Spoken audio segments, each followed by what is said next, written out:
तर आता बातमी गोंधळाच्या संदर्भातली आहे। नीट परीक्षेतील गोंधळ रोखण्यासाठी इस्रोची माजी अध्यक्ष राधाकृष्णन यांनी महत्त्वपूर्ण शिफारसी केल्या होत्या। मात्र नॅशनल टेस्टिंग एजन्सीने 2025च्या परीक्षेसाठी यात कोणताही बदल केलेला नाही। डिजिटल प्रश्नपत्रिका, टप्प्याटप्प्याने संगणक आधारित परीक्षा आणि सुरक्षित मुद्रण यासारखे मुद्दे केवळ कागदावरच असल्याचं आता दिसून आलंय।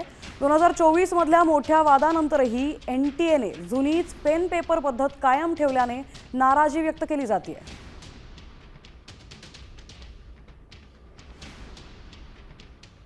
2024 मधील पेपर फुटीनंतर इस्रोचे माजी अध्यक्ष प्राध्यापक राधाकृष्णन यांच्या अध्यक्षतेखाली समितीची स्थापना करण्यात आली होती। पेपर फुटी टाळण्यासाठी प्रश्नपत्रिका डिजिटल स्वरूपात पाठवून केंद्रावरच छापण्याची शिफारस या समितीने केली होती। पूर्णपणे संगणकीय शक्य नसल्यास टप्प्याटप्प्यानं आणि मिश्र पद्धतीनं परीक्षा घेण्याचं सुचवलं होतं।